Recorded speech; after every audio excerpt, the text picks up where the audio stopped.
This is the Beyblade spinoff that Japan didn't want. A few years ago, I went back and reviewed the first 3 seasons of Beyblade, and I was blown away by the quality of storytelling. It was more than a cynical toy commercial. It had heart, jokes, twists, and sometimes weirdly good animation. Now, I understand that didn't mean all Beyblade shows were created equal. In the 25-year history of the franchise, there were bound to be a couple stinkers, and I am here today to tell you about the worst Beyblade anime, the awful spinoff so bad that Japan wouldn't even air it. Introducing Beywheelz, powered by Beyblade, a 13-episode anime from 2012 that came right after the successful Beyblade Metal Fury series, the first real reboot era of Beyblade. Before the new Beyblade X, before the previous gen burst, a strange little spin-off project was born. The North American license holders for Beyblade, Hasbro for the toy line and Nelvana for the animation, sort of went rogue and spun up a new project. Unlike the other Beyblade toy lines that were designed by Takara Tomy in Japan and then adapted by Hasbro, Beywheelz was Hasbro's brainchild. They took advantage of their access to the Beyblade name and branding to spin off a new type of Bey, the Beywheelz. To keep it simple, picture Beyblades turned on their side, with the attack rings replaced by tires.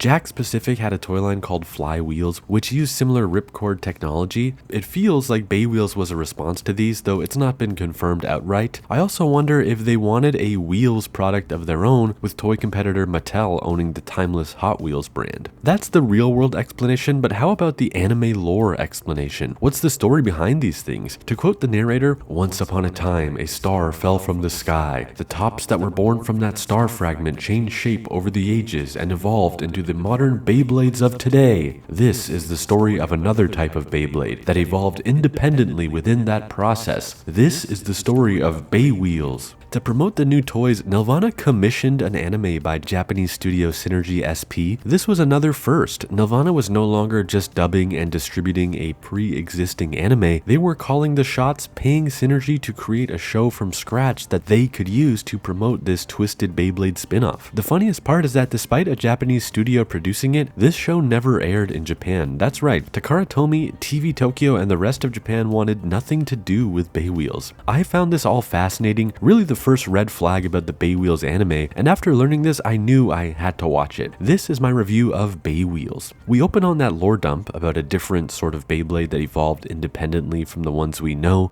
I do sort of like that this implies the existence of regular Beyblades in this universe, although we never see them. We are instantly thrown into the final match of a Beywheelz tournament. This show is 13 episodes long, and you immediately feel like you're being rushed. Sho Tenma and Jin Ryu are the finalists, and the closest thing we have to Tyson and Kai in this world. They're Beywheelers, not bladers, and their 3-part battle serves as a video instruction manual on how to play Beywheelz. Wheelers have 3 game types: stunt, race, and crash. Race is fairly straightforward, crash is an underwhelming one-touch Beyblade battle, and stunt is a bit nebulous. It's sort of like how Beat-em-on had all those challenges like shooting pins and whatnot. We don't abandon the 3-2-1 let it rip motto. I get why they kept it, but I feel gross hearing the guy say, Beywheelz, let it rip. It's just wrong, like hearing someone say Pokemon, digital monsters. The episode is a glorified training module, devoid of any character or heart. Listening to them explain race battles and speed types and crash battles, I feel like I'm in school, and not in a fun Yu-Gi-Oh! GX kind of way. Sho and Jin are clearly framed as 2 characters to care about, but they offer little in the way of personality or motivation. I try very hard not to fall into the nostalgia trap of insisting that shows from our childhood are so much better than cartoons today, but I've kinda gotta be that guy here. I found in 2024 that Beyblade Series 1 was a competent sports anime with a pet monster twist thanks to the Bit Beasts. This show, however, I detect zero heart or soul. We know that Beyblade Series 1 was an adaptation of a manga written by a single human being with a passion and vision. This, on the other hand, feels written by committee to get kids to buy a new toy that no one really stood behind. Maybe it was somebody's passion project. There is one kind of cool twist at the end of episode 1.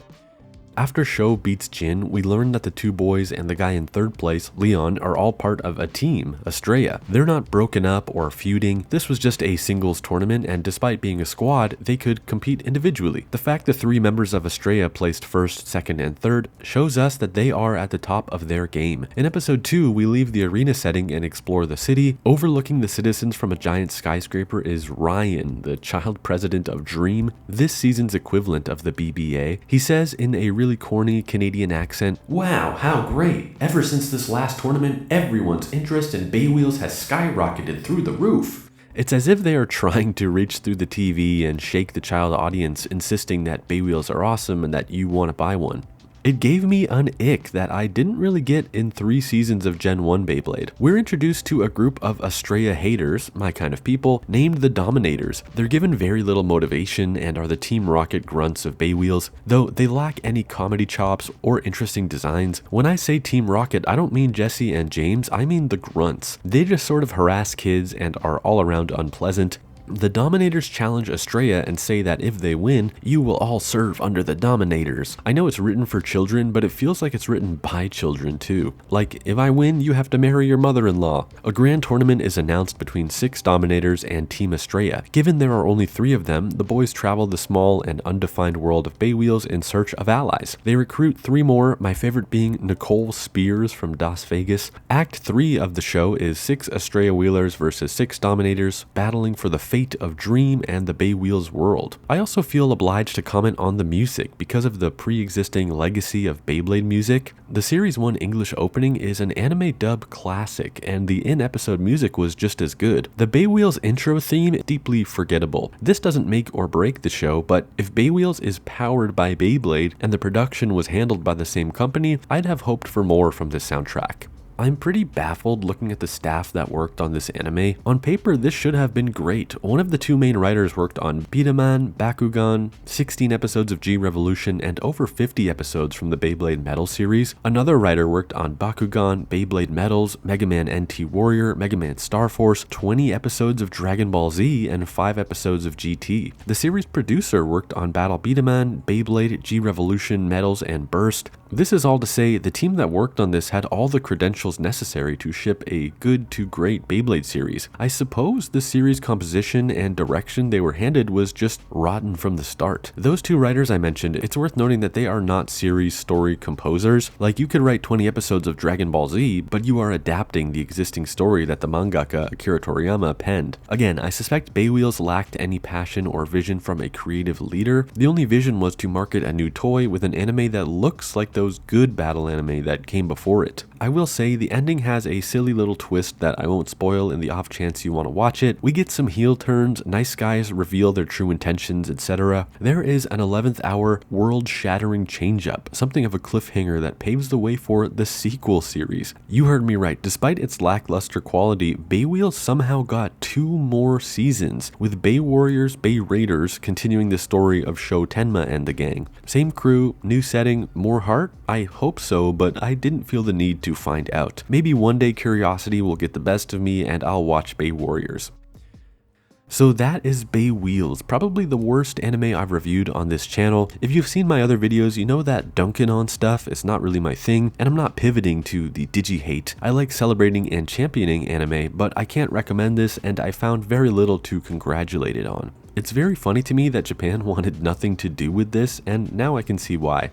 On a more heartfelt note, it was just announced here in 2025 that Nelvana is hitting pause on all future productions. And I don't want it to seem like I'm tap dancing on any graves. They are, or were, the biggest Canadian animation studio, responsible not just for Beywheelz and Beyblades, but Stickin' Around, Franklin, The Magic School Bus, Rupert, Beetlejuice, 16, and English dubs for other anime like Cardcaptor, Metabots, and Bakugan. So while I spent the last few minutes criticizing a forgotten Nelvana production, I want to thank all the animators, writers, musicians, actors, and producers who ever worked on Nelvana productions for helping define my childhood. Your programs, your creativity resulted in a lifelong love of animation and storytelling for me, and it's sad to say goodbye.